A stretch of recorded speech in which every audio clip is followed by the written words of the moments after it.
And Sandy had asked us about what we wanted to speak on for this leadership workshop.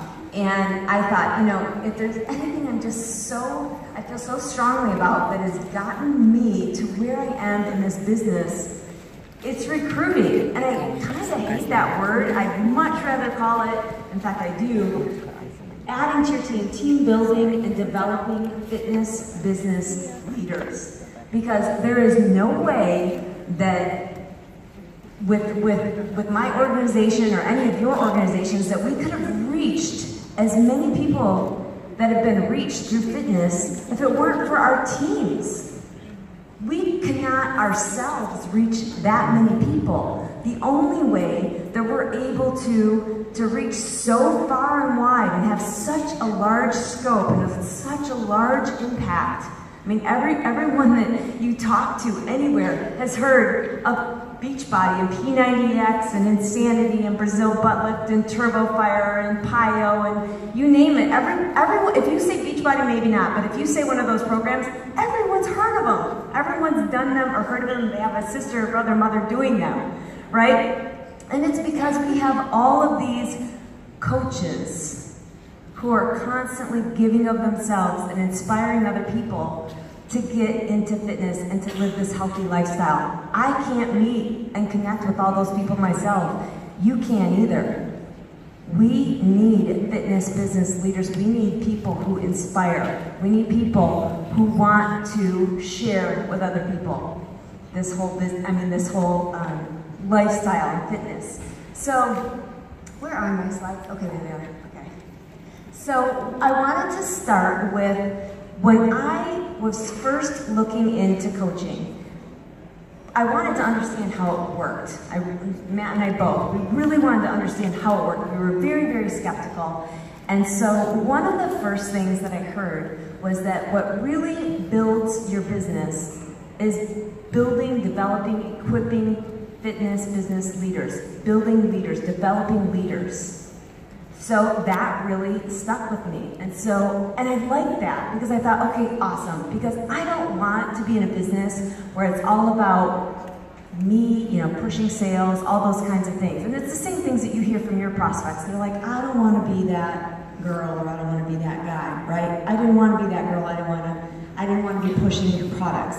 And so when I found out that it was about helping other people have a business opportunity that is based on them being their best self and helping other people find that within themselves. I thought, that is such a cool business. I can't wait to tell everyone about this business opportunity. And so I love that that's what was going to be one of the things that would really help grow my business. So right away, I started building a team. Right away. I definitely had more coaches before I had that same number of sales. So in other words, I had 12 coaches before I had 12 sales. Truth. I was constantly, you know, trying to inspire people into fitness. That's in my DNA. That's a given. So if I don't say that enough, that's only because I think that is a given. Never, you know, that's one of your vitals. And you guys all know that. You're in here, you do your workouts every day. You know that that's at the heart of it all. That's a given.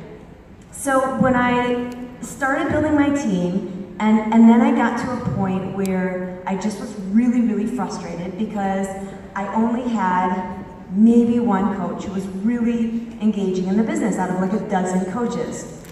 And I just kept thinking, I guess I'm just not a good leader. I guess I just don't have what it takes. I don't know how to motivate them. And I just couldn't understand it because you guys, these were people that I brought onto my team that were super excited about the business. These weren't people that I just said, hey, you'll get a discount. No, these people were really super excited about the business and they weren't doing anything. I was holding meetings, I was hosting local meetings, I even rented a computer lab one time. I mean, I was doing everything and no one was showing up. And I just thought, I really, really suck. And my amazing upline and friend Christine Dwyer put us in front of a network marketing guru. It's actually Craig Holliday. And well, she gave us the opportunity to meet with him. So I flew out to California and met with him. And Shalene was like, you know, you're going to do this. You really should think of questions that you would want to ask him in case you get the opportunity to talk to him. And I thought, and I said right then and there, I said, well, there's only one thing I would want to know, and that is how do I motivate my coaches? And so anyways, once I got out to the conference, I had my aha moment there, and he said, stop trying to motivate your coaches. Just equip them. Lead by example and equip them. Equip them all. You cannot control who is going to take it and run. And I kept thinking I had that control. So when he released that, I was just like, so much weight had been released from my shoulders when he said, their success is not your responsibility. Your responsibility is to lead by example and equip them. Equip them all. Believe in them all. There's going to be a small percentage that have that fire within their belly, and they're going to take off with this. And I thought, that makes so much sense. And it's just like Brendan talked about. I mean, you just don't know who has that really strong necessity. You don't know. You don't know what kind of nightmare they're living in their life right now. They may not be putting that out there. You don't know what kind of big dreams they have. You don't know what that fire in their belly looks like. You can't judge that. So that's why I cringe when sometimes people say, well, I'm not finding enough rock stars. I'm not finding enough people who really want to work this business. People aren't going to come to you saying, I really want to work this business. Well, I take that back. When you get to a certain point, you will start to have some people that do that, but not in the beginning. I certainly didn't have anybody like that in the beginning. In the beginning, and I say even your first year, first couple of years, you have people that are they're just good people, and that's what I look for now, just good people who have such a positive mindset, and they believe in themselves, and they believe in Beachbody. And they believe in others, and they love to believe in others. They love to build other people up. So once I had this aha moment, I started with my team. I did like this, I called it a, now I can't remember what I called it. It's a really cool name. What's that? Yeah, it was a fast track, but I did a call, and I can't remember what I called the call. But on the call, I said, we're drawing a line in the sand. We're going to do a fast track team. I need to know who's in. I've got all you guys on this team. I know you were excited at one point. You may not be now. You may be now. I don't know. I need to know.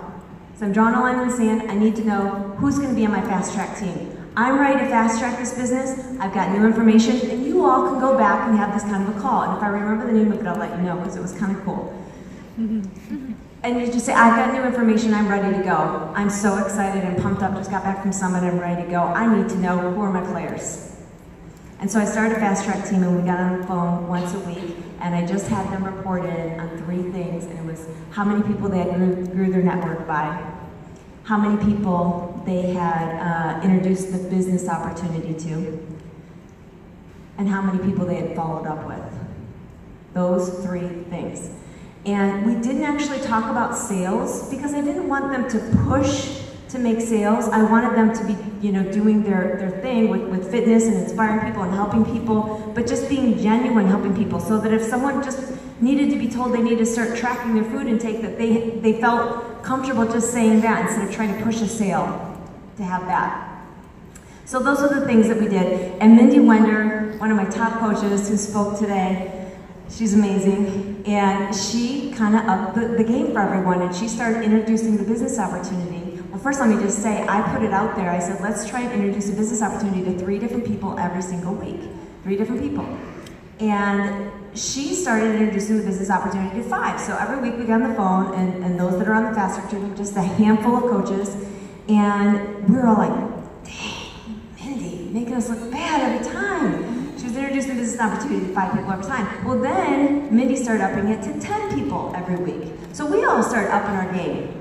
So long story short, what I started to realize was that over time, and this is over the course of years, I started to realize that if we were introducing the business opportunity to a minimum of 3, bare bones minimum 3 people, but more likely minimum of 5 different people per week, that our teams just weren't going to grow. And if we weren't in turn, you know, because they say if out of every 10 people that you introduce the business opportunity to, and you have the appropriate amount of follow-ups and conversations and all that go along with it, out of every 10 that you talk to about the business opportunity, about 1 to 3 will eventually join. So we knew that by introducing the business opportunity to a good 5 people every single week, that meant that we would probably have anywhere from, don't make me do the math, I had it written down, but definitely at least 4 coaches per month, 4 to 6 coaches per month. So that became the benchmark for the team. And it's not something like you have to aim for that, like if you haven't recruited, you know, to this month that you need to go ask someone that you don't think is a good fit. It was just kind of like that benchmark. Like, if I'm not hitting that, my business is going to plateau, and then it's going to start to fall. And I've been doing this 9 years, you guys, and I've had a lot of diamonds and star diamonds, and I can tell you, for anyone who's not there and they're not consistently bringing to the team at least 4 to 6 coaches, and I know that might sound like a lot, but so many of you are bringing 1, 2, 3, you're right there. You're right there, and it's just that little bit of a tweak of focus. And any coach that has struggled and said, I don't know what's going on, I'm no longer, my volume's not there, my rank is not there, and my first question to them is, let's look at how many coaches you've been adding to your team over the last few months. Every single time, they've got way less than 4 coaches. It's 1, 2, maybe one month was 4, and then another month was 2, and then another one that was none, and then there's another one that was 1. Every single time, it just, what happens is, and then what happens is they start to lose confidence. They lose confidence in their recruiting. Okay, so if they're a good fit for coaching, you have to plant that business opportunity seed, okay? And so, you know, so often, like I said, we look for that rock star person, the person that's, you know, already on social media, maybe already has this amazing physique or whatever, and that's not what you should be looking for. Like I said, it just needs to be that person that has this amazing belief in themselves, they have an amazing, unstoppable, positive attitude, and they have that fire in their belly.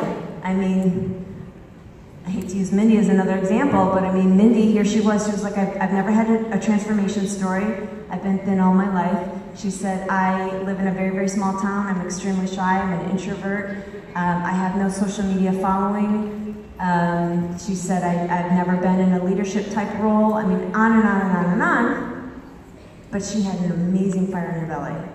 And all I needed to say to her was, Mindy, none of that matters. None of that matters. All that matters is how you make people feel and how you feel about yourself. And you could do so much with that. And she obviously did. So if they're a good fit for coaching and they've got those qualities, then plant that business opportunity seed. Now, I'm not saying that it's a bad thing if people join for the discount. It's obviously not. One of my other top coaches, Meg Kozlowski, she initially joined because she wanted the discount on Shakeology. But here's the difference, you guys, really, really key. I still planted the seed of the business opportunity first. I still kept talking to her about the fact that she had so much potential. I still kept building her confidence. I didn't lead with, hey, maybe you should do this for the discount on Shakeology, even though I knew she wanted that. I led with, you'd make an amazing coach. It's all learnable. Becoming a leader in this business, it's just something that you learn. So I kept planting that seed. I kept her on the emails. I kept her in the groups. I think too often what we do is we lead with the discount. Oh, you're already on Shakeology. Would you like to get the discount? Here's how you sign up as a coach. Or I think some coaches call them VIP members or something like that. I just think that that can really get you in a bad situation because suddenly in your mind you kind of go, psh, they're over here. They're not wanting to work the business. And you tend to not include them on everything, or maybe they themselves have that self-fulfilling prophecy that they're a discount coach. I've had so many people come to me and say, oh yeah, I'm actually already a coach, but I'm just a discount coach. But now I'd like to really coach. I'm like, no, you're a coach, you're a coach. You can really coach now. Stay in the team that you're on, start coaching.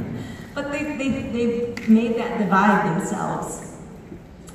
Okay, so if you aren't recruiting the minimum for smart growth, we call that the smart growth, then your team certainly isn't either. Trust me, whatever you're not doing, typically you're not training on it, you're not communicating it, you're not communicating the importance of it, so your team typically isn't doing it either. So what ends up happening at that point? Your volume starts going down, your rank starts to drop, everything starts to get negatively impacted. You again start to lose confidence, you start to lose momentum. Everything just kind of starts to go downhill if you're not, it's got to be one of those non-negotiables. It's just like Success Club. I mean, hopefully all of you in this room have that non-negotiable. You're going to hit Success Club, right?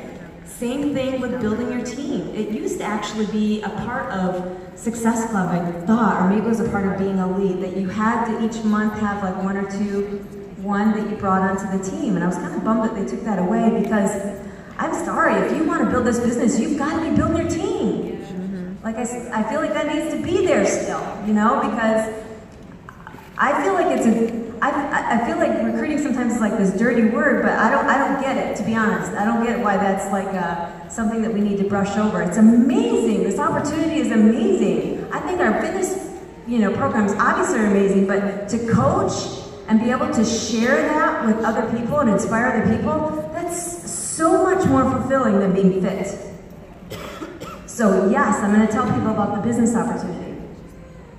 So if you're not doing it, your team's not doing it. And we all know that that just impacts rank. I mean, people always say, well, how can I build my volume? How can I build my volume? Well, your volume will not build if you are not building a team of people who are building a team, of people who are building a team, of people who are building a team. Right? Take the fear out of recruiting by systematizing the startup process. So, so many people, and I'm sure you all felt it, I know I felt it, before I joined, my biggest fear about building a team was, well, I don't know how to do it myself. I don't know how to be successful, so how can I start talking to people about the business opportunity if I don't know how to do it myself? So that's the same feeling that your coaches are having. They're feeling like, well, I'll wait. They're saying, I'll wait to build a team once I'm successful. Okay, well that doesn't work though, because you won't be successful unless you start building a team. So you've got to start now and plug them into the resources we have. So right away on day one, I started building a team. And I knew nothing about what I was doing, but I started plugging them into resources that I had seen or heard of through my upline, Christine, just doing whatever I could and teaching them day to day, new things that I was learning every day. And I was Google searching things, but it was something, just plugging them in. We're so lucky now that we can plug them into so many trainings right away. But have something for your team, and it doesn't need to be anything complicated. Maybe it's a YouTube playlist that you have them go through, but obviously a new coach training. I have a new coach training that I do every single month. And so one of the ways that I systematize that startup process is that every single month I have a new coach training, and all of my coaches are invited to that, and I also call it a coach restart, so that when coaches see that that is starting again for the next month, that even if they haven't done anything with their business for they put on the back burner for the last year, or they have never done anything with their business, that they can jump in, and they've got a place that they can go. And they're all allowed to invite their coaches as well. And now, here's the thing though, we can't work our business for our coaches. We want to develop them as leaders, so I always recommend that if you have 4 or 5 coaches or you're diamond, you should be running your own new coach training. And so if I see that one of my diamonds or 1-stars or whatever is inviting their coaches to my new coach training, I just am being honest and letting them know that they're not going to learn as much from me as they are from you. They know you, they're inspired by you, they trust you, you know them. You have so much more meaning to them than I do. You might think you don't know as much as me, but they don't care what I know until they know I care. They know you care. So you need to be running your own new coach training. So I mostly have my newer coaches who are inviting their new coaches to that new coach training. But once I get to a certain level, I just kind of ask, like, you know, you really should be doing these yourself. But if it's consistent every single month, people have the confidence to build their team because they know that's always going to be there. They feel that confidence. Beware of the discount coach label. I put this in as a slide just because I just wanted to make sure that this wasn't forgotten, but I did already go over it, that people make that distinction. Either you might be making that distinction or they might be making that distinction, and it might be hurting more than you realize. And that people might actually not be working the business because they think you've already written them off. Or they've written themselves off. Okay, so create a monthly strategy for an engaged, like-minded network that grows. So here's the deal with this. Obviously, we have all these different ways that, you know, we should be increasing our network, growing our network. And from there, we ask, are they like-minded? Do they have a business need? That's so important. That's why you've got to be asking questions. What do you do? You know, how's work? How are the kids? What are their needs? And if yes, plant the seed, okay? But what I want you to understand is, you know, we talk so much about, you know, having our coach prospects coming from challenge groups. And there's just one thing I want to point out, that not all people join challenge groups. There are probably millions of people who have tried or done a Beachbody program who love it, totally a fan of Beachbody. They're not a coach, and they have no interest in joining a challenge group. There are just some people, me being one of them, I know I would have never joined a challenge group. So would you have never asked me into the business? It's just not my style. I'm an independent worker, and I would have been like, I can do it myself. And there's a whole, how many of you would not have been the type to join the challenge group? Is it just me? Okay, so it's not just me. I've had coaches where, you know, they're killing it now, but they were never in one of my challenge groups. They just never had any interest. They love Beachbody. They've been with Beachbody, doing Beachbody programs for years. But they never had any interest in a challenge group. But they're extremely interested in the business opportunity. And they love Beachbody, and they love helping other people, and they're go-getters, and they're go-givers. Just because they're not in a challenge group doesn't mean that those people aren't out there as well. So, I just want to give you a little, I guess, workflow. And you guys all know these things, so I thought maybe we could just take a picture of it. I don't need to describe each one of those bullet points. You totally know what these things mean. Well, maybe you don't know what CCQ stands for. CCQ stands for compliment, comment, question. So that means, you know, you're CCQ with someone on Instagram. I love your dress. I really need one like that for Summit. Where did you get it? That's a CCQ. So you guys understand all of these, but the last three is where so many people drop the ball, so many coaches, myself included.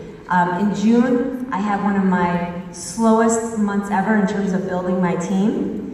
And it was a good lesson for me because I had to go back and look at what I actually did, and where I fell short was in those last three. Creating that sense of urgency, the follow-up, and the last call incentive. So whether you do that in a sneak peek, or maybe call it a backstage pass, or whatever you want to call it, creating that sense of urgency, then the follow-up, the one-to-one follow-ups are so key, and then that last call, or possibly an incentive to join. Now when I say incentive to join, I don't mean, you know, $50 if you join tonight. One of the things that works so well for me is the fact that I let them know I have a new coach training starting. And usually the way I try and time it is I've got the new coach training starting in 2 weeks. And I let them know if you were to join by the end of the weekend, you would have 2 weeks to get through my starter trainings before you are even in the new coach training. And I have a limited number of spots. Maybe it's 5 spots, maybe it's 10 spots, whatever. And then you've got people going, oh, I want in, is it too late? really cool how people, you know, react when they're like, oh, I don't want to miss this opportunity. But if they think they have years and years to think about it, they might actually take years and years to think about it. And trust me, I've had that too.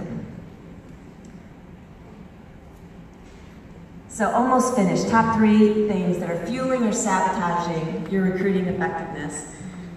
Obviously, your vision and belief system. If you are feeling like you're in a rut, if you are feeling like you know, you're down on yourself, you're not been doing your personal development, that's going to come from you on everything that you do. And so, you know, we can set these benchmarks for building your team and developing your team and training your team. But if your mindset is not there, none of that is going to work. And you're going to go, why is this not working? I've introduced a business opportunity to this many people, and out of, you know, 50 people that I've introduced a business opportunity to, no one has you know, shown any interest whatsoever. Something's missing there. And then number 2, obviously your social media presence and your brand and your vibe, that's all so important. People want to join a winning team. They want to join someone that shows energy and compassion, and that you're just really being really true to yourself. That shows courage, and people aspire to have that themselves, and they want to join that. They want to be a part of something. And then obviously your consistency and visibility on social media, because there are so many opportunities now, you guys. And what people are going to do is when they have that moment where they've kind of hit rock bottom and they're like, I need to change something in my life, something's got to give. You want to be that person that comes to mind right away. So many times when I've, you know, posted on Instagram about the business opportunity, you know, whenever I bring a new coach on the team, I always ask them, like, what made you decide to join, and where did you find me, blah, blah, blah. I have this whole questionnaire. And obviously we're talking back and forth too, but I have a specific questionnaire to make sure I understand exactly why they're there. And one of the things that always comes up is that they had hit a point that day or that week, and they just realized this is something they needed to do when they saw my post, or when they saw my message, or whatever. So it was a matter of me showing up. It wasn't a matter of them just coming to me. It was a matter of me consistently being there. So it's just so really important. And lastly, they don't know your rank. You might think they do. You might think that it'll be easier once you get to a certain rank, or you get to a certain status, or whatever, or you're making, I have coaches all the time, they'll say, it would be so much easier if I was making more money. I'm like, why? I don't tell people what I make. And I certainly wasn't telling them that when I was in my first week and making nothing and building a team. I just told them about the potential, because it wasn't about me, it was about them. It's totally not about me. They only know if this business fits a need for them. And they only know if they trust your leadership. So make sure that you are providing them with that assurance and that belief in them. Thank you.